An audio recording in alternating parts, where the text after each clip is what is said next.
Marcos capítulo 10, versículo 51, está escrito assim: E Jesus falando, disse-lhe: Que queres que te faça? E o cego lhe disse: Mestre, que eu tenha vista. E Jesus lhe disse: Vai, a tua fé te salvou. E logo viu e seguiu a Jesus pelo caminho. Olha só, esse cego estava diante do Salvador, do Senhor, do Todo-Poderoso, e ele ouve da boca de Jesus uma pergunta: o que você quer que eu te faça? Ele estava com a resposta na ponta da língua. Jesus libera a palavra, o milagre acontece e ele segue a Jesus pelo caminho glorificando a Deus. E eu pergunto, você crê que isso aconteceu? Você acredita que o mesmo Senhor Jesus que operou o milagre aqui na vida deste cego tem também poder para operar na tua vida? Você acredita nisso? E você acredita também que Ele vai falar conosco? Então, por gentileza, coloque a tua Bíblia sobre o teu assento e vamos dar para o Senhor e para a sua palavra a melhor salva de palmas que você já deu. Fecha os teus olhos, vá aplaudindo, vá glorificando. Senhor nosso Deus e Pai, Deus Santo, bendito, amado e todo-poderoso, a tua igreja te aplaude e te glorifica. Abra os céus agora e receba o louvor da tua igreja, e por essa mesma abertura, vá derramando agora a tua graça, a tua bênção, a tua virtude e o teu poder. Ninguém veio aqui ouvir o homem falar, o homem não tem nada a dizer, todos queremos ouvir a tua voz, a tua palavra. Tome agora os lábios do pregador, a boca do mensageiro, que eu diminua, o Senhor cresça, remova toda barreira, todo obstáculo, e envia a tua palavra com poder e autoridade, e que a tua palavra agora vá e produza o resultado para qual está sendo enviada, em nome do Senhor Jesus. Diga amém, Senhor. Tome o teu assento, por gentileza, pode se assentar, mas preste muita atenção, não se distraia. Se você trouxe aí papel e caneta, tome nota de tudo o que vai ouvir e aprender, amém? Muito bem. Na carta de Paulo aos Romanos, capítulo 15, está escrito que toda a Escritura, a palavra de Deus, tudo que está registrado é para nos ensinar. Também está escrito em João 21 que o Senhor Jesus realizou tantos milagres, tantos, que nem todos os livros do mundo seriam suficientes para conter a quantidade de milagres que ele realizou. Todavia, nos evangelhos tem alguns milagres. Muitos, mas não todos. Por que tem alguns? Porque esses aqui que estão registrados, além de serem milagres, também são pedagógicos, também nos ensinam, também trazem ensinamento para nós. Então vamos aprender aqui as atitudes que este homem tomou que fizeram o milagre chegar na sua vida. Vamos acompanhar aqui. Marcos 10, verso 46, o texto diz assim: Depois foram para Jericó. E saindo ele, Jesus, de Jericó, com seus discípulos, e uma grande multidão, Bartimeu, o cego, filho de Timeu, estava sentado junto ao caminho, mendigando. Então vamos entender aqui. Jesus está saindo de Jericó, os discípulos de uma multidão o seguem, à beira do caminho, à beira da estrada, tem um homem cego. E o texto diz que além de cego, ele estava assentado. E assentado, mendigando. Era um homem que vivia uma vida que não era boa. Era uma vida de tristeza, era uma vida de sofrimento, era uma vida dura. A Bíblia não diz há quanto tempo ele era cego, não diz se era de nascença ou não. Há por aí quem diga que ele se tornou cego após os romanos matarem seu pai e lhe furarem os olhos, mas enfim, o texto não diz como ele se tornou cego, há quanto tempo ele era cego. Fato é, ele era cego, ele estava sentado à beira do caminho, ele mendigava. Ele dependia dos outros, porque uma pessoa cega já tem dificuldades, imagine ainda mendigo. Você sabe que nos nossos dias, a ciência avançou em muitas coisas. Hoje, por exemplo, existe o alfabeto em braille, existe toda a escrita em braille. Hoje um deficiente visual, ele pode ler, ele pode escrever, tudo em braille, tem livros, tem teclado de computador, enfim, diversas coisas em braille. Nesse tempo não tinha. Hoje, por exemplo, tem algumas cirurgias que se faz nos olhos, por exemplo, para não precisar mais usar óculos. A minha esposa, até algum tempo atrás, ela usava óculos. Eu não lembro se era miopia, astigmatismo, o que era, mas ela conseguiu lá para fazer uma cirurgia e fez. Eu fui levá-la na época, lá em São Paulo, e de lá para cá ela não precisou mais usar óculos, né? Hoje a ciência já se desenvolveu nessa parte. Também nos nossos dias, o governo tem benefício para uma pessoa deficiente de baixa renda, que não trabalha. Tem a lei chamada LOAS e alguns benefícios para a pessoa que não tem renda. Não é o caso aqui desse tempo. Nesse tempo aqui não havia ciência desenvolvida, nesse tempo aqui não havia nenhum tipo de benefício do governo. Uma pessoa, no caso aqui do filho de Timeu, era literalmente à margem da sociedade. Era largado, era abandonado, era esquecido. Vivia daquilo que os outros lhe davam, da boa vontade alheia. E amados, depender de alguém para algo é terrível, não é? Eu não sei se você já ficou, por exemplo, vou dar um exemplo aqui contemporâneo, você já ficou internado, hospitalizado, acamado algum dia, de você precisar de alguém para colocar as suas roupas, lhe levar comida, o sentimento de impotência é terrível, sim ou não? Eu tive Covid alguns meses atrás, vocês sabem, e eu fiquei de cama, eu não conseguia colocar minha roupa. A minha esposa teve o Covid, mas foi mais leve, e ela me ajudava a colocar a roupa, porque eu não tinha força, simplesmente não tinha. Imagine um homem de 120 quilos não ter força para colocar um short, uma cueca, uma calça, uma camiseta, não tinha força. Então o sentimento de impotência é terrível. Agora imagine isso diariamente, imagine isso para ter que comer, precisar de alguém dar uma esmola, uma ajuda, ter compaixão, ter misericórdia. Esse homem sofria, a vida dele não era boa, a vida dele era terrível. Ele estava à beira do caminho, a Bíblia não diz se ele tinha família, se ele tinha casa, ele estava sentado à beira do caminho. A vida dele não era boa. Só que diz o texto que passava a multidão. E ele ouviu, ele era cego, não era surdo, ele ouviu a multidão passar e ele pergunta, Lucas 18, que relata o mesmo episódio, diz que ele pergunta, o que é que está acontecendo? E aí dizem para ele, é Jesus o Nazareno que está passando. Quando ele ouve esta notícia de que é Jesus que está passando, o coração dele se enche de fé. Como ele estava lá à beira do caminho, ele ouvia quem ia, entrava na cidade, quem saía, ele ouvia as conversas, notícias, a fama de Jesus já havia se espalhado por todos os lugares, e então que ele acredita, é a minha oportunidade, eu vou chamar Jesus, Jesus vai mudar a minha história, e ele começa a acreditar. Diz o texto aqui, Marcos 10, 47, e ouvindo que era Jesus, começou a clamar e a dizer, Jesus, filho de Davi, tem misericórdia de mim. Note, primeira coisa, ele ouviu que era quem? Jesus, é Jesus. Quando ele ouve que é Jesus, ele sabe quem é Jesus, ele sabe quem é Jesus. De tal maneira que ele sabe quem é, que ele chama Jesus de filho de Davi. No Antigo Testamento, Isaías, Jeremias, Ezequiel e outros profetas vão profetizar dizendo que o Messias, o Salvador, seria filho de Davi.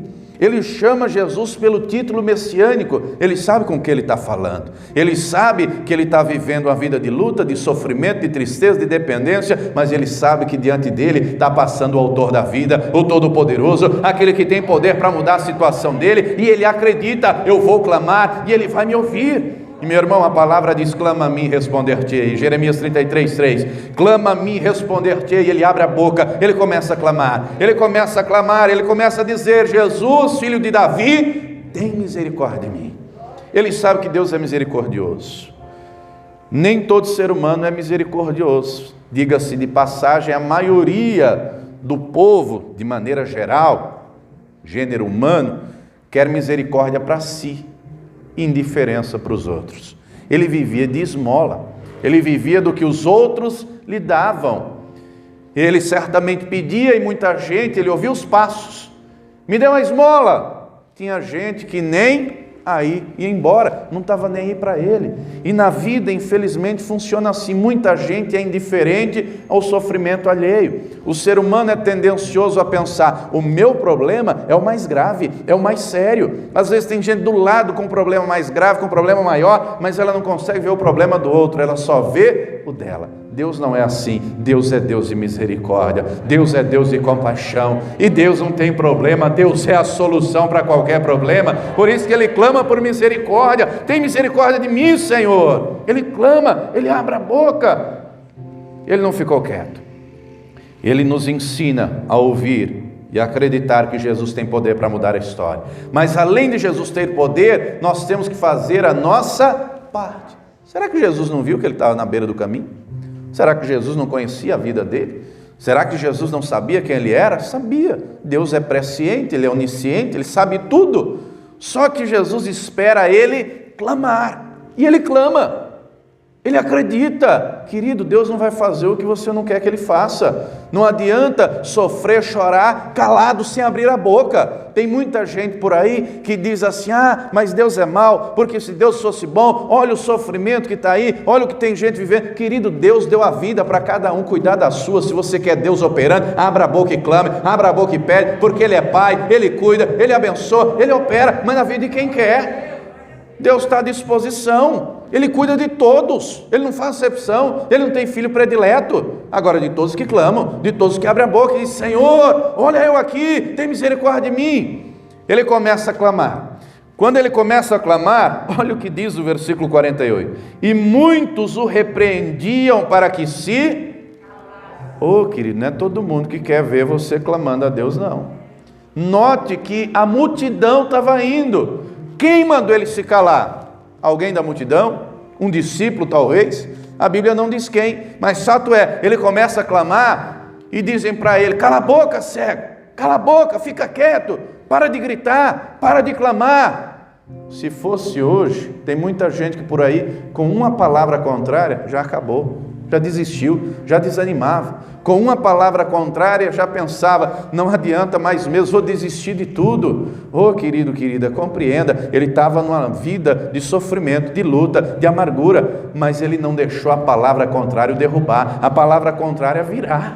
E muitas vezes vem de gente próxima, às vezes vem direto do inimigo. Ou você nunca ouviu ao pé do ouvido uma voz dizendo: para que você vai continuar indo para a igreja? Para que você vai continuar clamando por isso? Para que você vai continuar orando por esse marido, por essa esposa? Para que você vai clamar para essa situação mudar? Para que você vai fazer campanha? Quantas vezes você já ouviu essa voz no seu pé do ouvido para você se calar, para você parar de orar, para você parar de clamar?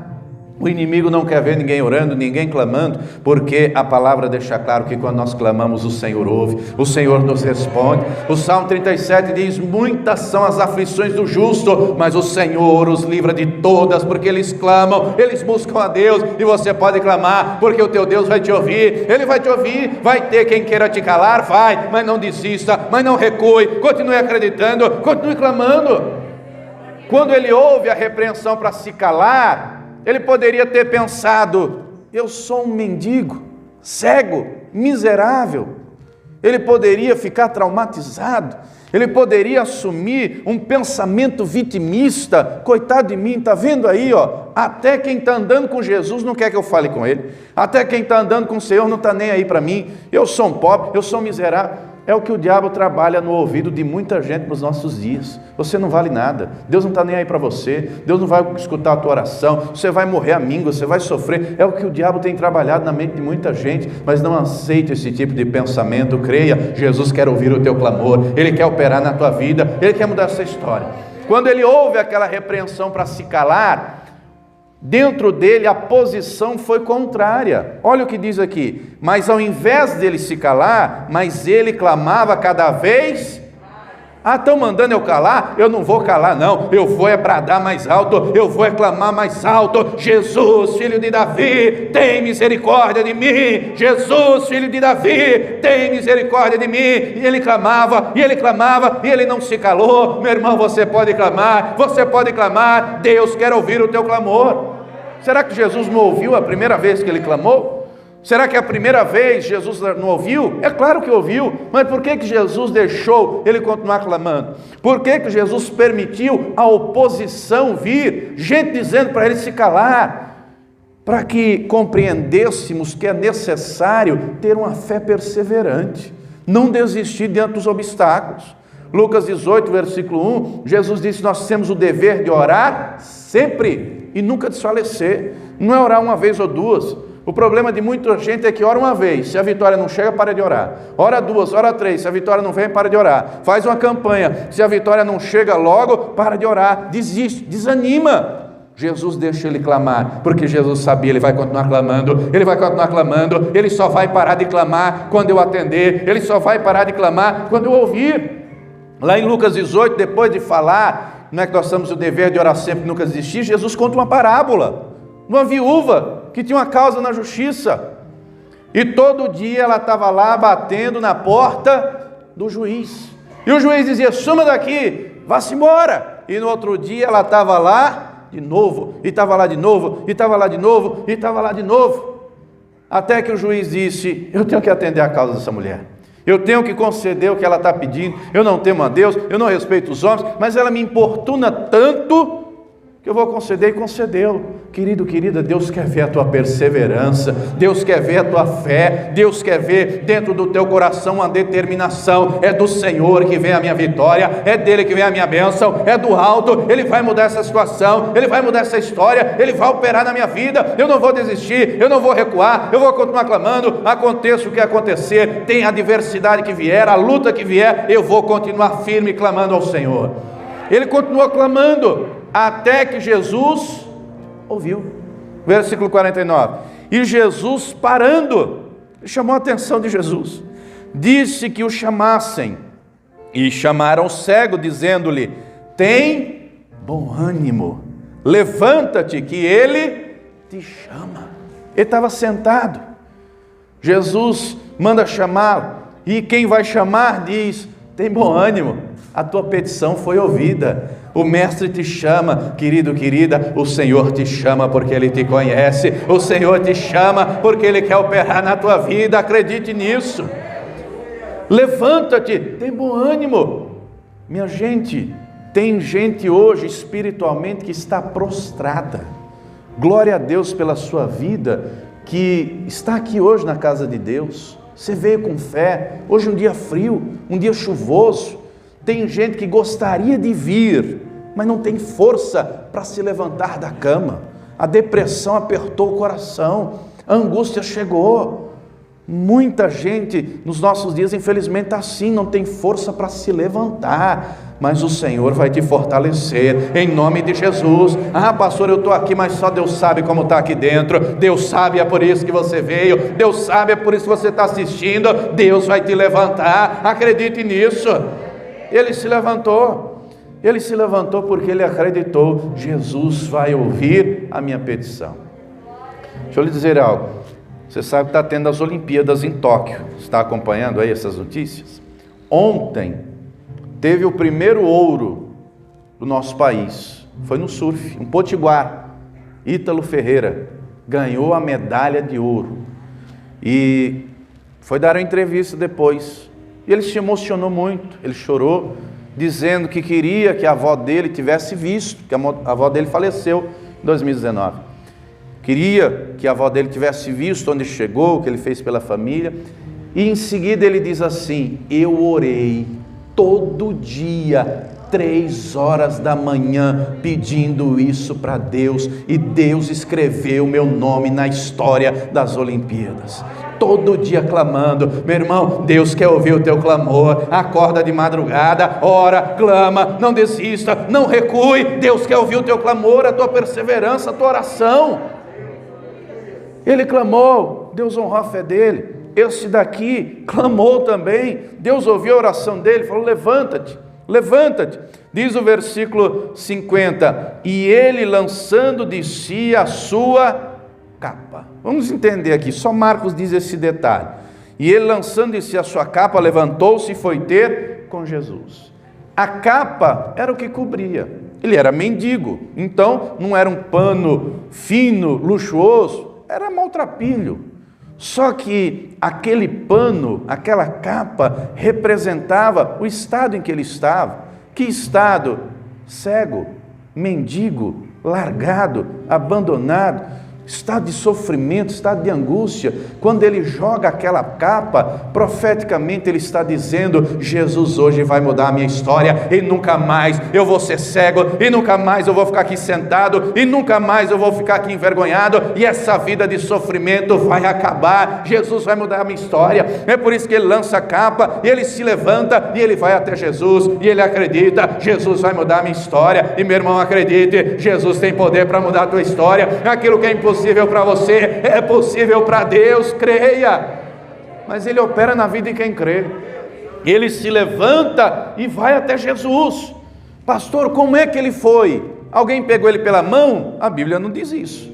Ele deu um jeito, ele foi. Tem um ditado que diz assim: quer algo bem feito, peça para os outros, faça você. Ele se levantou. Como ele foi até Jesus? Não sei, deu um jeito, se virou, foi perguntando, mas ele foi. E foi com fé, foi acreditando. Meu irmão, para Deus operar, é necessário acreditar. Quando não tem fé, Deus não opera. Olha o que diz aqui mesmo em Marcos, deixa marcadinho aqui que já voltamos. Volte aí uma página, duas. No capítulo 6. Marcos capítulo 6. Eu vou ler os versículos 5 e 6. Quando ele se levanta crendo. Ele se levanta com fé. Marcos 6. Versículo 5 diz assim: Jesus estava em Nazaré, em outro lugar. Ali com o Bartimeu era em Jericó. Aqui ele está em Nazaré. E não podia fazer ali obras maravilhosas. Somente curou alguns poucos enfermos, impondo-lhes as mãos. E estava admirado da incredulidade deles. Jesus queria operar muitos milagres, muitas maravilhas, mas o texto diz que ele não podia, ele estava impedido. E o que é que impedia Jesus de agir? A incredulidade. E a incredulidade era tanta, o versículo 6 diz que ele ficou admirado. O povo não acreditava, o povo aqui de Nazaré não acreditava de maneira alguma. Ele não queria curar poucos, ele queria curar muitos. Ele não queria fazer poucas obras, ele queria fazer muitas naquele lugar. Mas ele foi impedido, porque o povo não cria. Querido, querida, acredite, Deus vai operar uma obra maravilhosa na tua vida. Ainda que para você seja impossível, para Ele é possível. Ele tem poder de fazer, mas creia, acredite. Deus não deve se admirar da nossa incredulidade, pelo contrário, Ele tem que se admirar da nossa fé. Mateus 8, vamos ver aqui um outro exemplo, agora ao contrário de alguém que teve muita fé, a ponto de Jesus ficar maravilhado. Mateus 8, o texto diz o seguinte, no versículo 10, encontre aí comigo. O texto fala aqui do centurião de Cafarnaum, estava com um servo enfermo. Jesus disse: eu vou lá. E ele disse: não precisa ir não. Basta uma palavra. Eu sou um homem que tem autoridade. Eu sei o que é mandar, o que é dizer vai, e ele vai, vem, e o outro vem. Eu sei o que é estar subordinado a uma autoridade superior. Com isso ele está dizendo: eu sei o que é ter autoridade. Eu tenho autoridade humana, eu comando 100 homens. O Senhor comanda o mundo, o Senhor comanda o universo. O Senhor fala uma palavra e o milagre acontece. Não precisa sair daqui não. O Senhor fala e acontece à distância. Olha o que diz o versículo 10, Mateus 8, 10. E maravilhou-se Jesus ouvindo isso, e disse aos que o seguiam: em verdade vos digo que nem mesmo em Israel encontrei tanta fé. Querido, Jesus tem que se maravilhar da tua fé e não da incredulidade. Você tem que acreditar: Deus vai libertar meu marido da bebida, Deus vai salvar o meu filho da droga, Deus vai operar nessa causa, Deus vai mudar essa situação, o milagre vai acontecer, a minha vitória vai chegar, porque eu vou continuar clamando, eu não vou desistir, eu não vou recuar. Pode vir a oposição, pode vir palavra contrária, Deus vai operar na minha vida, eu creio. Quem crê, diga glória a Deus. Creia e tome posse dessa palavra. Ele vai operar. Creia, deixa Ele se maravilhar com a tua fé. O Bartimeu estava determinado. Volte lá comigo em Marcos 10. Ele estava determinado. Ele foi até Jesus. Quando ele chega diante de Jesus, Marcos 10, 51, onde começamos a mensagem. Jesus falando, disse-lhe: que queres que te faça? Não parece óbvio Pode até parecer, mas não é. Porque vai que ele pede para Jesus um pão, vai que ele pede para Jesus uma esmola, vai que ele pede para Jesus uma capa nova, vai que ele pede para Jesus alguma outra coisa. Para nós pode até parecer óbvio, não? Se o camarada é cego, certamente ele quer enxergar, mas para Jesus não era óbvio. E o que quer ensinar o texto com isso? O Senhor opera aquilo que nós pedimos, aquilo que nós clamamos e além do que nós pedimos ou clamamos. Agora, Ele não faz o que nós não pedimos, Ele não viola o nosso livre-arbítrio. Quem está entendendo, diga glória a Deus. Jesus perguntou: o que você quer que eu faça a você?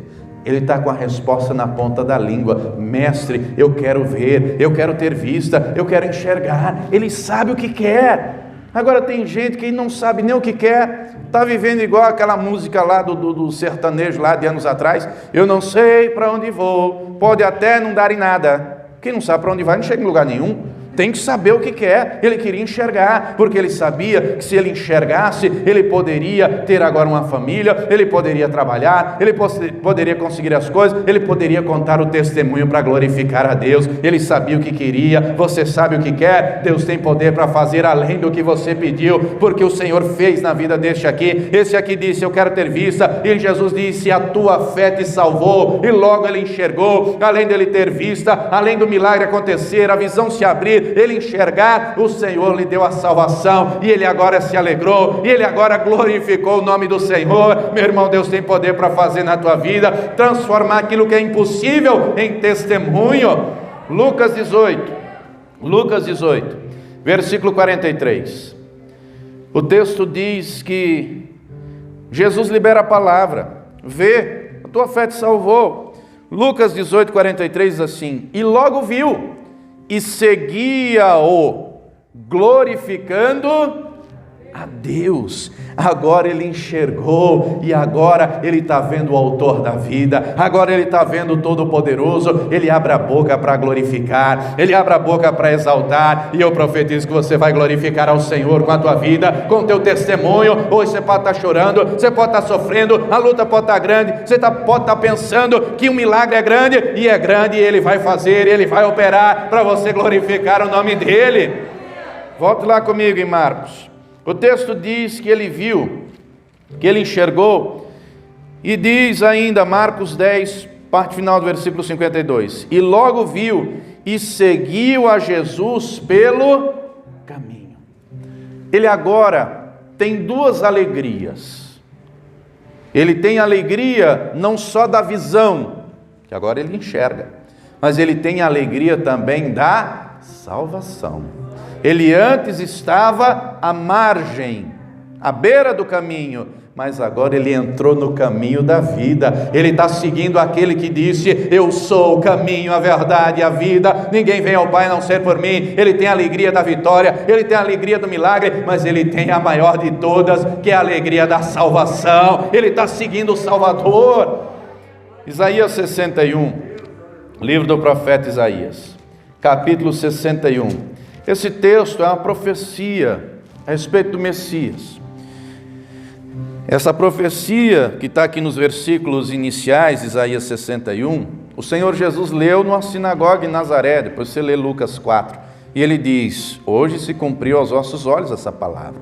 Mas aqui na profecia diz no versículo 7, vamos ler aqui, Isaías 61, 7: por vossa dupla vergonha e afronta exultarão pela sua parte, pelo que na terra possuirão o dobro e terão perpétua alegria. A vida daquele homem diariamente era de tristeza, era de humilhação, era de dependência dos outros, mas agora aquilo que era tristeza se tornou alegria, aquilo que era vergonha se tornou honra, porque agora ele está glorificando a Deus, está seguindo o caminho do Senhor. O versículo 10 diz assim, Isaías 61, 10: regozijar-me-ei muito no Senhor, a minha alma se alegra no meu Deus, porque me vestiu de vestes de salvação e me cobriu com um manto de justiça. Antes ele estava vestido com uma capa, que era símbolo de vergonha, de humilhação, do estado de cegueira, de mendicância, mas agora ele recebeu da parte do Salvador a veste de salvação, ele foi coberto com um manto de justiça, e agora ele tem a alegria da salvação, e agora ele segue o Mestre, ele glorifica a Deus. E querido, querida, o Senhor tem a alegria da salvação para você, e Ele vai te dar não só a alegria da salvação, mas a alegria da vitória, a alegria da bênção, para você glorificar o nome dEle. Quem crê, diga glória a Deus. Se coloque de pé, por gentileza. Nós vamos agora clamar, nós vamos agora fazer como Ele fez. Pastor, mas eu já tenho clamado tanto. Não desista, o Senhor está ouvindo o teu clamor. Este homem não perdeu aquela oportunidade, ele creu. Nós temos que crer. O Senhor não pode ficar admirado da nossa incredulidade, pelo contrário, Ele tem que ficar maravilhado com a nossa fé, com a nossa determinação. Pastor, mas eu tenho chorado, eu tenho sofrido, tenho sido envergonhado. Ele já preparou a honra para você, Ele já preparou a vitória para você.